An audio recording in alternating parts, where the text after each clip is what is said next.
Good morning, good morning. Listen, before the last training session, what's the situation? Have the players recovered? Any doubts? Well, we have a few ailments, so we need to assess them a bit. Those are the ones, you know. Well, Capuano and Martella left. Martella left, Capuano stayed for the warm-up, so, well, they did a little bit yesterday, a little bit outside, but, well, today's training session gives us a little more idea. But you know how direct I've always been, and in the sense that the feelings have to be 100% positive, because I've never risked and I never risk a player in November for a match.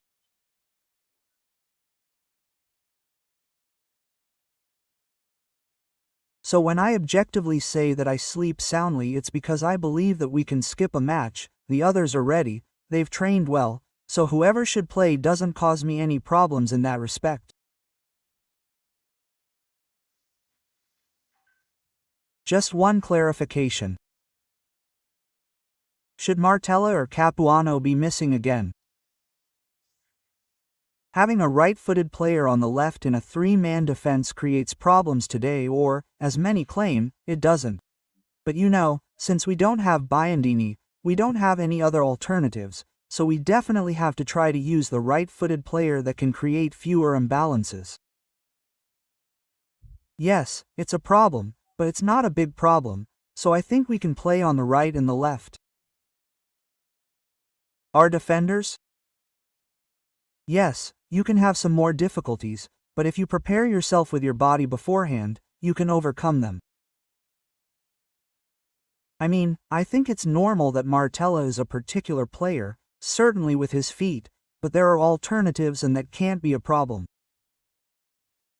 Speaking of his feet, you said before the match with Gubbio that you would choose one to take all the set pieces, right? Guess who it was? Martello. I noticed it throughout the match. So I won't say it anymore because as soon as I say it after 20 minutes they ask me to change, so I won't say it anymore. So will there be a rotation or will it always be one? Don't tell us who. Let's say that between today and tomorrow morning we'll try them out and figure out who can go and pick them up. Good morning, mister. We read about some issues with Pedinari, but is it a precautionary measure that he did separate training yesterday? But you know, Stefano felt a bit tired and so we rested him for a day, but there's nothing to worry about. Today he's training with the team, let's see how he is, but he does everything with the team, so there shouldn't be any major problems for him. Guerrero is fine, obviously. Guerrero has returned. It's normal when someone plays a bit more after a knock. Sometimes there can be a few days of separate training to recover. Yes, even though we know that for you, and for us too in terms of formation, the numbers don't matter much, but perhaps there is an intention to change the formation a bit in light of this situation that has arisen behind us, let's say. Yes, but you know, deep down we definitely need to change something, but that's in the team's perspective. I definitely try to create a balanced team. Balance means that if you succeed in your intentions, you have to put in physicality, quality and running. So I try to build a team that I think can give me all these things because I think that a balanced, orderly team has more chances and advantages to put in a great performance and achieve a positive result. Lacano, if necessary, is capable of starting immediately after 90 minutes or, yes, I think he's capable. Then, after 90 minutes, that's part of the game, but he's capable of playing from the start. Listen, Vispesa was a team that started with different ambitions than what they showed at the beginning. They found it very difficult. What kind of team is it? But it's a team that finished last year on a high note, growing, and has maintained almost its entire structure, from the coach to the team. So, it's a team that, even though it was a little late, will eventually reach the playoff positions. I don't know where it will end up. So, it's a well-trained team. I know the coach, I know him because we played together as kids, I know him because he's from Rome and so there's a good relationship with Castellone, so I'm very happy to see him again. At the same time, It's a well-trained team that's continuing a 2-year journey, and so it's a dangerous team. It's a dangerous team, coming off an important win, and it doesn't concede much, so it's a game that requires alertness, like everyone else in this championship. We need to play an important game against Ternana because we need to start running again.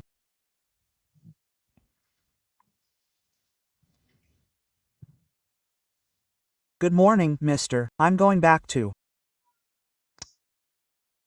what you said earlier. I'll try to create a balanced team, with physicality and running.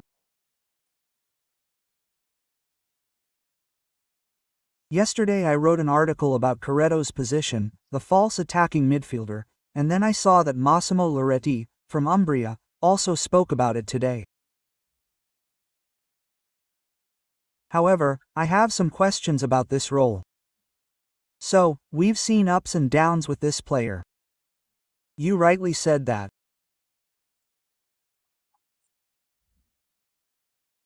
Someone is also needed to shield the playmaker when, no, there are teams that need this figure. However, on the other hand, there's been a bit of a lack of trying to help the offensive phase, obviously helping a bit further back. So, how do you see this situation? I mean, if it's a role where Corretto can play more often, or if it's also affected by other teams. So, let's reflect on this aspect, right? But then this is a bit more complex, right? In the sense that, sometimes, I believe, first of all, that Corretto, is a midfielder. He started out as a winger, a Mazzala, so he's used to playing when not in possession, helping, but at the same time he's a player who has to get into the penalty area, who has to get to the goal, who has to get into the box because it's in his nature. I believe that sometimes quality depends on who can give it to you, right? Sometimes you can play with a quality playmaker, so, maybe you can play with Proietti. Then Proietti has certain characteristics, so he's fine. Proietti and Trippi are two quality players, in my opinion, who can provide geometry and order to the team, and maybe they have qualities that when they're helped a bit more by two midfielders, maybe they feel a bit freer. Sometimes when they play only with a midfielder, they can also suffer.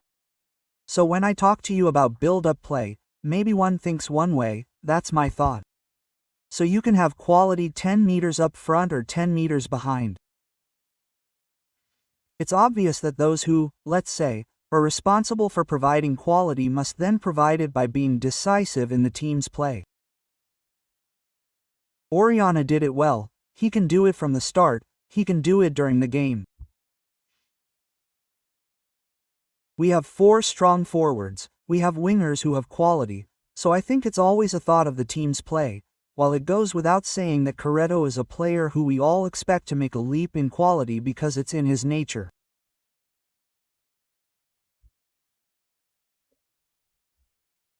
In addition to what you say, that he does it very well, we must also consider the fact that Marco is a guy who has reached the opponent's area many times, but then, maybe, a comment like that comes because the last pass, the last choice did not reward the work he did. He definitely needs to improve in the final choice. Mister, I was looking at the standings now. I had one idea. From the 3rd matchday onwards, we had a good run, in terms of play and points.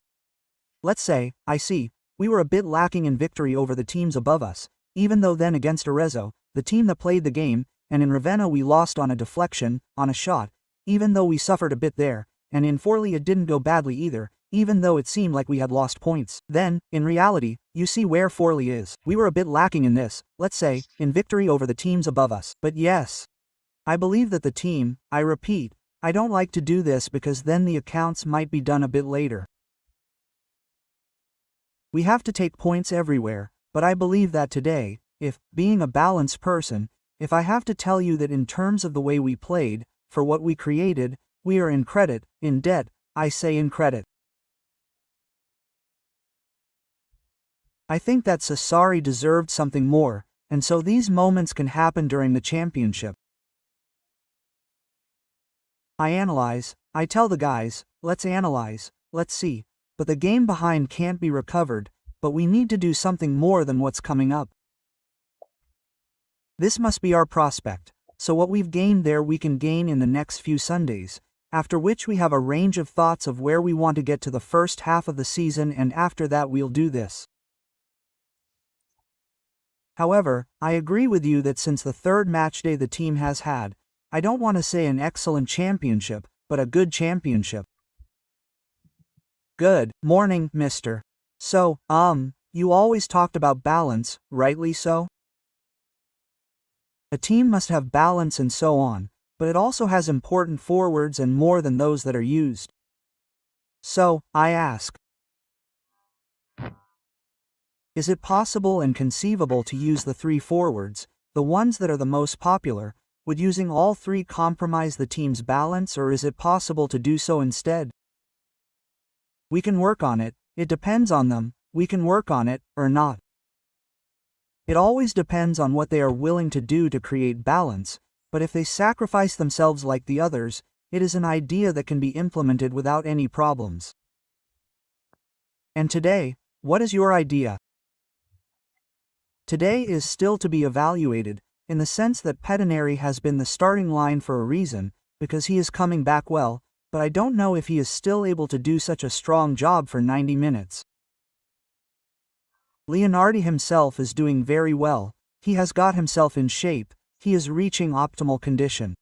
When all four of them are in optimal condition, they are certainly players who can play together even as a three.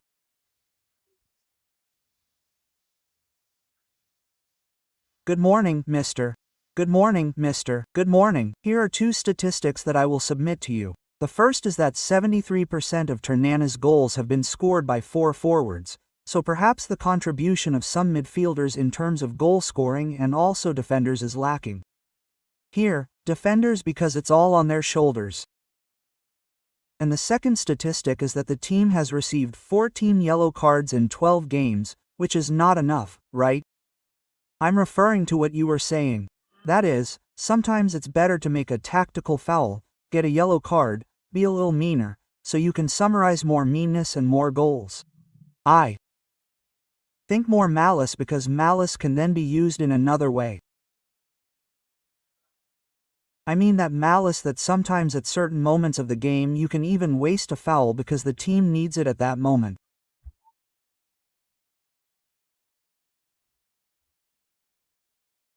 So, these are all things that come with experience, so maybe in midfield, on the wings, we are slightly different players in that respect, but the growth of a team also depends on knowing how to read the moments of the game. And on goals, as I told you, we certainly lack goals from defenders, because we are unable to score from set pieces or to put in bad balls.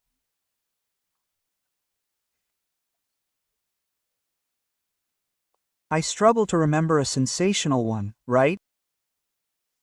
If I had to tell you, the only sensational one was Capuano's in Forlì, but otherwise we struggle to hit the ball because, objectively, this is a fact, we don't kick set pieces well towards the goal.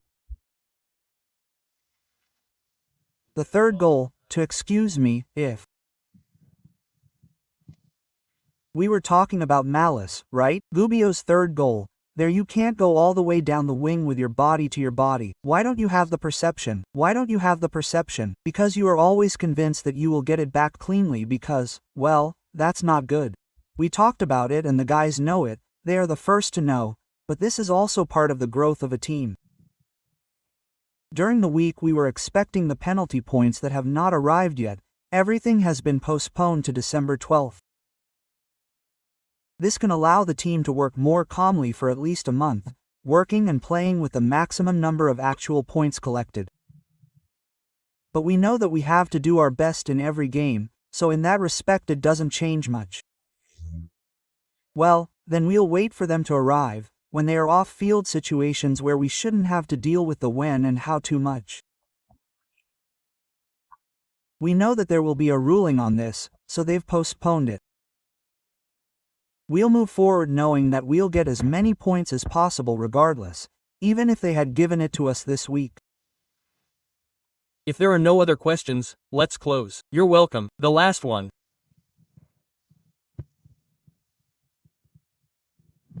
Returning to the Gubbio game, right? With the possibility of expulsion with a second yellow card. Why didn't you ask for the FVS there? I mean, was there a possibility of asking for a direct red card to get around the rule? Look, I don't know. I think it was changed on this, but it could have been a solution anyway. We certainly didn't think about asking for a red card thinking we'd get a yellow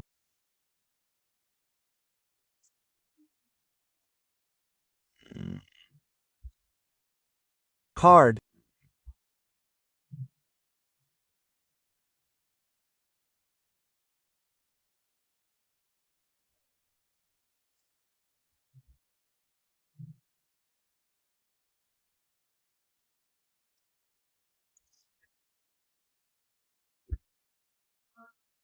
We probably could have tried to do it.